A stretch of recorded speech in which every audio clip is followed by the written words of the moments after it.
At this point, many of you know Stormy Daniels is a porn star. But she's not just any porn star. Y'all have been watching a 2-time Hall of Fame porn star. She was inducted in the Adult Video News Hall of Fame and the X-Rated Critics Organization Hall of Fame in 2014. To top it off, she was given a key to West Hollywood, California on Stormy Daniels Day. That's crazy. She is actually one of the porn star goat throats. Throat goats. Nah, goats.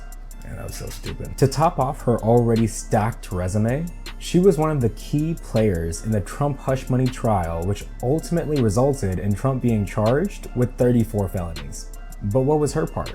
Like Karen McDougal, who we talked about in the last video, Stormy Daniels wanted to tell her story of a sexual encounter she had with Trump back in 2006. So not only was Trump banging Melania and Karen back in 2006, he also got with Stormy Daniels. I repeat, that boy's a dog. Stormy worked with her agent to reach out to this huge tabloid and magazine company called American Media to sell her story of her sexual encounter with Trump. She was looking for $200,000 for her story, but American Media passed on the story because it had already been written about in a gossip site back in 2011. But then, on October 7th, 2016, this infamous clip came out. And when you're a star, they let you do it. You can do anything. Whatever you want. Grab them by the pussy.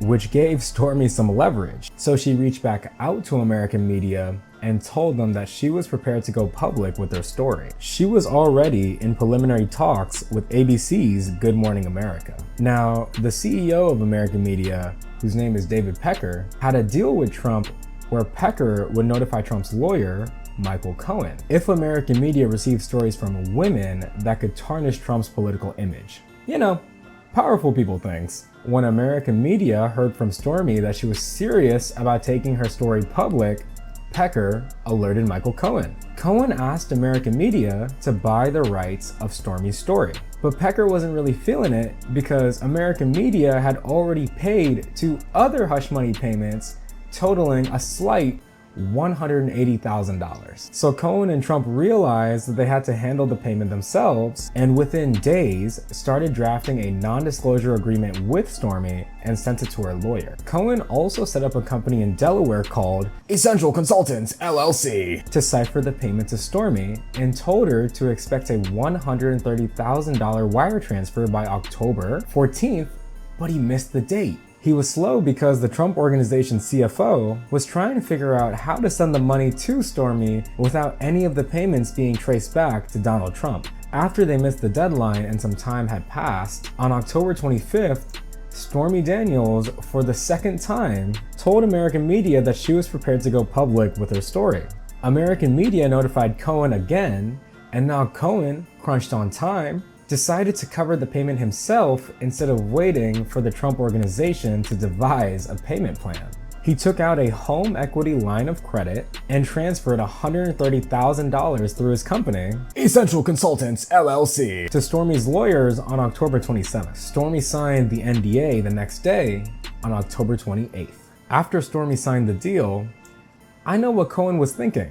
How am I about to get my 130 racks back? He set up a plan with the Trump Organization CFO agreeing to a $420,000 reimbursement divided into 11 payments. This insane reimbursement amount was used to cover the money Cohen sent to Stormy, any applicable taxes he might have to pay, a bonus, and a reimbursement for another payment Cohen made to a tech company on Trump's behalf. The 11 invoices that Trump received, the 11 checks that Trump sent, and the 12 ledger entries recorded in the Trump Organization financial records were disguised as legal retainer fees with Michael Cohen. And these 34 falsified business records are the root of Trump's 34 felonies. In New York, falsifying business records in the first degree, which is when you falsify business records with the intent to commit, aid, or conceal another crime, is a Class E felony. In this case, prosecutors are framing that the falsified documented payments were part of a bigger effort